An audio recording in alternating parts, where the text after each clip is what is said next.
Hello viewers, welcome back to the forefront. Today we are here with the great personality of Arunachal Pradesh who have witnessed the Pran Pratishtha Ram Janam Bhoomi ceremony in Ayodhya, Uttar Pradesh. She is none other than Dr. Jonam Anya. Let's get to know about her experience in this exclusive interview. So stay tuned. So hello ma'am, first of all welcome to the forefront.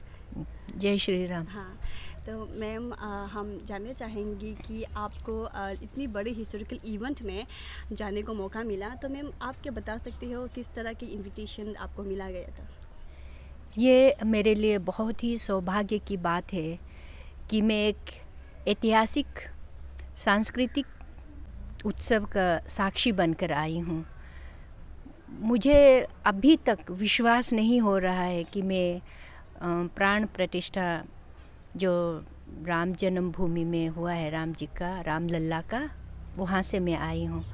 सबसे पहले तो मुझे नवंबर को ही अखिल भारतीय साहित्य परिषद से phone आया कि मैम हमने आपका नाम रामलला के जो प्राण प्रतिष्ठा का जो कार्यक्रम है उसमें दिया है और आपको आपका नाम को मतलब वहाँ पर जो है मतलब उन लोगों ने रख लिया है, आपको शायद इनविटेशन आ सकते हैं। ये समाचार मेरे लिए बहुत ही मतलब क्या बताऊँ, आश्चर्य और अद्भुत था। मैं किसी को कुछ कह नहीं पा रही थी, मेरा मन उछल रहा था क्योंकि मैं भी हिंदी साहित्य पढ़ती हूँ तो रामचरितमानस को हमें पढ़ना पड़ता है, तो इसके कारण मुझे भी रामलला जी से एक मर्यादा पुरुषोत्तम के नाते मैं उनको बहुत ज़्यादा मानती हूँ। तो आप ये कह सकते हैं कि आप अगर गूंगे को चीनी खिला दे और पूछे कि आपकी उसका स्वाद क्या है, मेरा वही हाल हो गया। मैं मन ही मन सोचती रही कि ये सच में मैं जा रही हूँ या जा रही हूँ। फिर बाद में दिसंबर आते आते मुख्यमंत्री कार्यालय उत्तर प्रदेश से फ़ोन आ गया, तब मुझे थोड़ा और विश्वास होने लगे शायद मैं जा रही हूँ। फिर जनवरी आते आते फिर मेरे को इनविटेशन मिला ये, और इनविटेशन में मेरा नाम है। उसके बाद फिर उन्होंने कहा कि आपको जो है एक गूगल फॉर्म भरना पड़ेगा।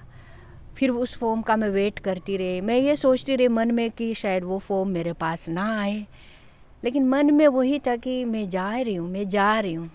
उसके बाद में गूगल फॉर्म आए और मैंने भरी, तो इस तरह से हमको ये मिला। इसके बाद फिर धीरे धीरे समय चलता रहा और अंततः मैं भगवान की कृपा से 22 जनवरी 2024 को मैं अयोध्या के जो भव्य कार्यक्रम, जिसको मैं क्या कहूँ, शब्द नहीं है, वहाँ मैं साक्षी थी। आपकी एक्सपीरियंस वहाँ कैसे रहा, हम जान सकते हैं? अद्भुत, अनोखा, बहुत मतलब वो जैसे ही हम मंदिर परिसर में घुसे ना, वो एक अलग भाव दे रहे थे। वो माहौल जो है बहुत आध्यात्मिक, और मैं आपको क्या बोलूं, जैसे हम लोग पढ़ते हैं कि पौराणिक काल में जब बड़े बड़े राजा यज्ञ करते थे, उस समय सभी देशों के राजाओं को बुलाते थे, तो वो एक वातावरण मैं साहित्य में पढ़ती हूँ, वही मैंने 22 जनवरी को अयोध्या में और रामलला की जो प्राण प्रतिष्ठा के समय मैंने देखा। जो मैं पढ़ती थी उसको मैंने वहाँ महसूस किया। रामलला का दर्शन करने के लिए जब मैं अंदर गई तो भीड़ तो बहुत भीड़ थी, और भीड़ ऐसे है कि मतलब सब जो आप पर्दे में देखते ना, वही सब की भीड़ थी। और जब मैं उनके सामने गई तो मैं देखती रह गई, मतलब मैं सच में देखती रह गई। और पुलिस फोर्स वाले बोल रहे थे मैम आपका हो गया, जाओ। मैं देख रही हूँ मूर्ति, क्या सच में वो इंसान ने बनाया है क्या, ऐसा लगा। बहुत खूबसूरत रामलला जी की मूर्ति, बहुत खूबसूरत। मतलब मैं हाथ में मोबाइल लिया था, मेरे को फ़ोटो खिंचवानी थी, मतलब मैं रामलला जी का फ़ोटो खींचना चाहती थी, मैं भूल गई। मैं देख रही हूँ और सच में बहुत मनमोहक है, सुंदर मूर्ति। ये मेरा भाग्य है। तो मैम हम ये भी जानना चाहेंगे कि आप अरुणाचल को रिप्रेजेंट किया है और एट द सेम टाइम हम ये भी जानते हैं कि अरुणाचल से आप एक ही लेडी है जो रिप्रेजेंट करके या वहाँ गया है, तो मैम आपको इस चीज़ को कैसा लग रहा है? इसके लिए सबसे पहले मैं भगवान को धन्यवाद कहूँगी कि जिन्होंने मुझे इतना महत्वपूर्ण नहीं है, एक ऐतिहासिक जो सांस्कृतिक उत्सव में मुझे साक्षी बनने को मौका मिला। और इसके साथ में मैं उन सभी लोगों को जो मेरे आसपास जिन्होंने मेरा नाम पूछा गया तो जिनका दिमाग में मेरा नाम आया होगा और जिन्होंने मुझे अयोध्या तक पहुंचाया और ऐसे महत्वपूर्ण ऐसे भक्तिमय वातावरण में मुझे रामलला का दर्शन करवाया, सभी को मैं धन्यवाद देती हूँ। और साथ ही साथ में हमारे अरुणाचल के जितने जो अभी मुझे सुन रहे हैं, आप सबका प्यार है। हम अरुणाचल वाले बहुत अच्छे हैं, हमारे ही अच्छाई बाहर में भी बोलते हैं कि अरुणाचल बोलने से अरुणाचल में तो बहुत देशभक्ति है, अरुणाचल में तो बहुत शांति है, अरुणाचल वाले बहुत अच्छे होते हैं।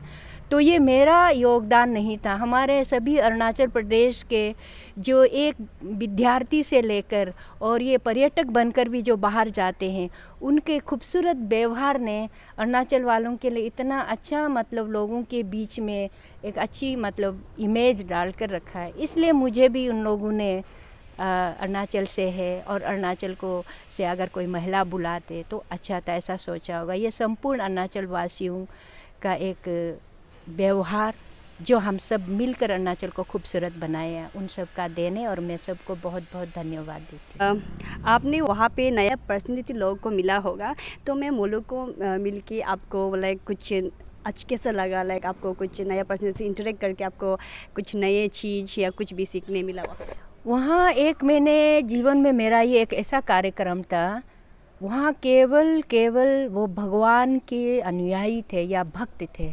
वहाँ कोई वीवीआईपी नहीं थे, कोई वीआईपी नहीं थे। कहाँ बॉलीवुड फिल्म के जो सितारे हैं, कहाँ वो राम जन्मभूमि के से संबंधित जो परिवार है, निम्न से निम्न उत्सव जिसको हम सितारे कहते हैं, सब एक ही पंक्ति में थे। सबके चेहरे पे एक ही भाव, वो है राम लल्ला, उनके प्रति जो मतलब भक्ति भाव, बस वही। इतने बड़े बड़े लोग थे, लेकिन उसका अपना व्यक्तिगत जो सिक्योरिटी होते ना, जो इनके आगे पीछे रहते, ऐसा कोई नहीं। वो केवल एक भक्त, एक इंसान रामलला जी के सामने खड़े थे। ना कोई वो स्टार थे, ना कोई वो बहुत बड़े आदमी थे, वो थे तो बस राम जी के भक्त थे।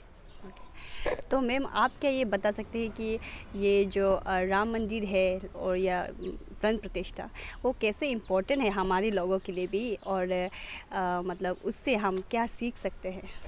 ये संपूर्ण भारत देश के लिए एक सांस्कृतिक उत्सव है। देखिए, राम जी को आप हिंदू है, मुसलमान है, क्रिश्चियन है, वो नहीं है। राम जी ने हमें जीवन जीकर दिखाया कि जीवन में ऐसे ऐसे परिस्थितियाँ आती है तो हमें उसे कैसे सामना करना है। वो हमें वो जीवन, वो खुद उस परिस्थिति में घुसकर उससे बाहर निकलकर दिखाया है। ये बात नहीं है कि वो किसी भी धर्म विशेष संप्रदाय से उसको नहीं जोड़ना, उसका व्यवहार उन्होंने जो जीवन जिया है उसके लिए। और विशेष रूप से मैं जिस समुदाय से आती हूँ, हमारे लिए बहुत बड़ी बात है कि धैर्य, पैशन, धैर्यता जिसको चाहिए और जिसकी हमें अभी बहुत ज़रूरत है, मुझे भी, वो हमको राम जी से ही मिले। ये बहुत ही एक खूबसूरत अनुभव रहा। और इतने सारे, जब आम जीवन में किसी भी फिल्म स्टार को देखते तो मन ऐसा करता है कि उनके सामने जाए, पिक्चर ले, इस तरह। वहाँ मुझे इस तरह का कोई भाव नहीं आया। बस राम जी सामने, राम लल्ला और उनके मंदिर। और सबसे बढ़िया ये है कि ये जो हमें प्रसाद दिया गया था, तो हम भी उसी पंक्ति में प्रसाद लेने गए। जितने जो सितारे हैं जिसको मतलब हम लोग टीवी में चेहरा देखते हैं, वो भी इसी प्रसाद को उसी पंक्ति में ले खड़े होकर लिया है। तो ये मेरे लिए अभूतपूर्व अनुभव था कि जिनको हम पर्दे में देखते हैं उसी के साथ मैं बैठी हूँ और उसी के साथ एक ही तरह के भाव से हम प्रसाद ले रहे हैं, एक ही तरह के भाव से हम मंदिर में दर्शन कर रहे हैं, एक ही पंक्ति में आ रहे हैं। रिश्ते में पिता कैसे होना है, पति कैसे होना है, भाई कैसे होना है। अगर आपकी माता जी भी गलत करे, धर्म पर ना चले, तो उसको हम छोड़ सकते। कैकेयी को उन्होंने, भरत ने कैकेयी को छोड़ दिया। मतलब पूरे रामचरितमानस हमें जीवन को कैसे जीना है वो सिखाते हैं। इसलिए हमारे समाज के लिए तो और भी ज़रूरत है। हमें धैर्यता की थोड़ी कमी हमें राम जी से लेना। और संबंध जो आज के समय में हमारे पारिवारिक संबंध जो खराब हो रहे हैं, उसके लिए राम जी का जीवन ही हमें सिखा सकते हैं कि कहाँ धर्म है, कहाँ गलत है, कहाँ सही है। और अगर आपका जीवन में वो परिस्थिति खड़ी हो जाती तो आपको कैसे उससे बाहर आना है। Thank you so much ma'am हमारे साथ जुड़े रहने के लिए। और हम काफ़ी खुश हैं और प्राउड है कि आपने हमारे अरुणाचल प्रदेश को इतनी बड़े हिस्टोरिक इवेंट में आपने रिप्रेजेंट किया है। So thank you ma'am once again.